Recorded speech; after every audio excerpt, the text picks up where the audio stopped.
Hello, everybody. Alan Miller here. Sherlock's here with me too. This next video is going to be specific to compulsory heeling. It's the second week of a dog obedience course. These are all beginning dogs. They've only seen each other one time before, the week prior. And we're going to work on teaching the dogs that they have to stay at heel when we're in public places and it's crowded.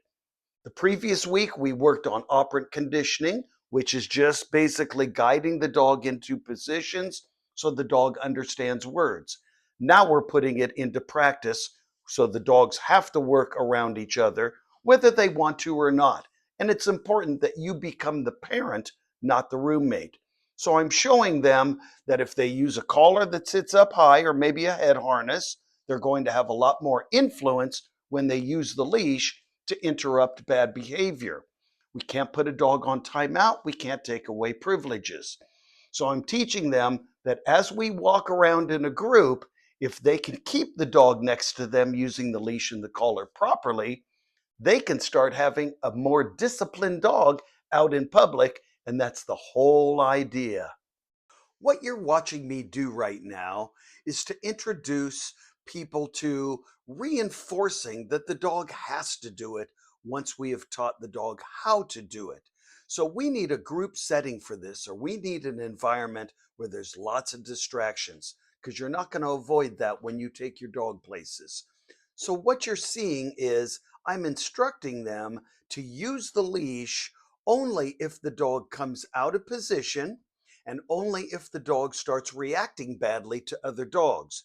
These are all beginning students, so they're struggling with their handling skills, but that's part of building a relationship with them. It does no good for me to take their dog and train it for them. They have to become the trainer for this to work. So in this video, basically, I am forcing these people to walk around together in close proximity to each other and start learning to use the leash not as a restraint device, but as a way to correct unpreferred behavior so that the dog can move forward and become more advanced. As you are watching this, you're noticing I do a lot of demonstrating with my own dog. Now, Sherlock can be completely off leash, but I need these people to learn how to use a leash and collar properly.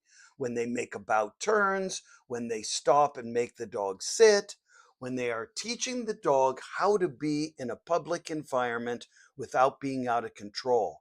Also, you'll notice that a lot of them are using food to reward at the hip. I want the dog to start focusing on the handler and staying at that hip. So I am a huge proponent of using food or any kind of toy or attractant to get the dog to understand to stay next to me. In this next part, I am showing them that it's good to become unpredictable when you walk as you're teaching heel. I'm teaching them about turns, and eventually we'll incorporate left turns and right turns and fasts and slow into this. But right now, I want the dog to be forced to following them. Also, proper leash technique is a big part of this. So as they turn around, I'm encouraging them to nudge the dog along with the leash and collar, not drag or restrain. And as you can see, it's part of a process to touch the dog and physically put it back into the right position. It's very important to do this in the beginning stages of building a relationship with your dog that is respectful. As we move forward, I'm going to ask them to start going faster or slower, and we'll start incorporating turning into this, and we'll start stopping more abruptly and helping the dog sit straight right next to us.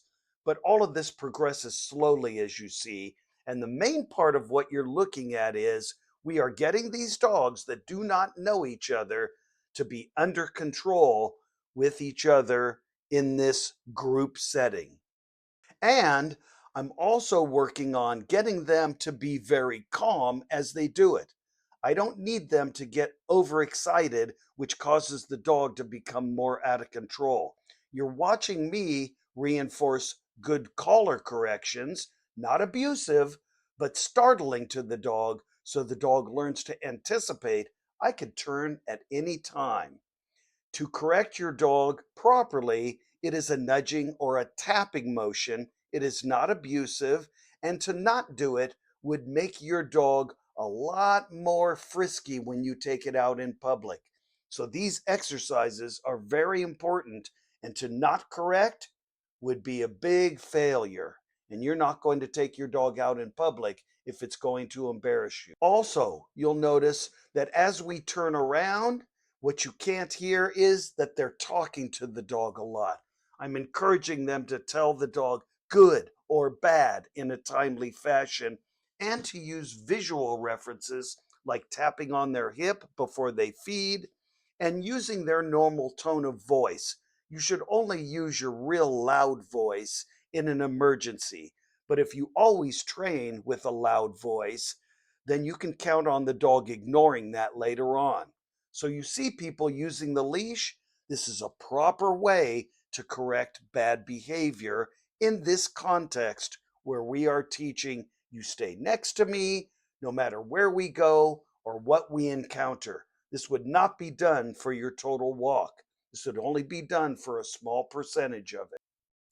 In conclusion, what I want the big takeaway to be is that if I don't practice using the leash and collar in public and making the dog understand that he has to listen on the first command or she has to listen on the first command, then I'm going to struggle out in public with all but the most compliant dogs in the world.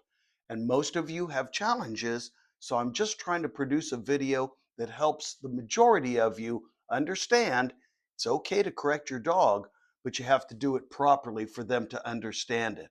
I hope this helps. Remember, keep it simple, keep it easy, and keep on training. A lot of the products we demonstrate and use ourselves are linked in the description box below. Please hit the like and subscribe buttons. That way you will get notified when we post new content. Thanks for watching.